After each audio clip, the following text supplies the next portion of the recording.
তুমি তুমি আমাকে চাকর বললে বৌদি। চাকরকে চাকর বলবো না কি মাস্টার বলবো নাকি? অবশ্য তোমার যা জ্ঞানের ভান্ডার, মাস্টারের উপরে একেবারে পণ্ডিত।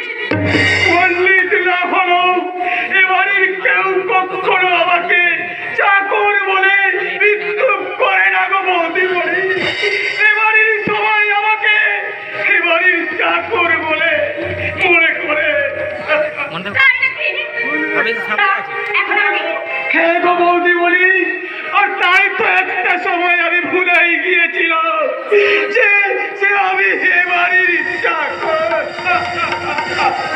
আমার আসল পরিচয়টা মনে করিয়ে দেওয়ার জন্য তোমাকে অনেক ধন্যবাদ গো বৌদি বলি, অনেক ধন্যবাদ।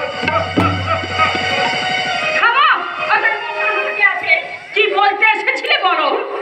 তোমাকে বলার মতো আর আর আমার কাছে কিছুই নেই গো কিছু বৌদি করার বলি। নেই?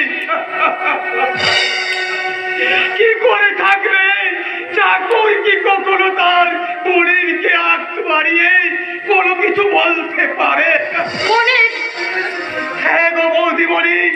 আর যে আমি এক নতুন মনির পেয়েছি, যে মনিরের কাছে আমার মতো চাকরের মাথা নিচু করে টুকুর দাবির করাই মানায়, জ্ঞান দেওয়া মানায় না গো বৌদি বলি, জ্ঞান দেওয়া মানায় না।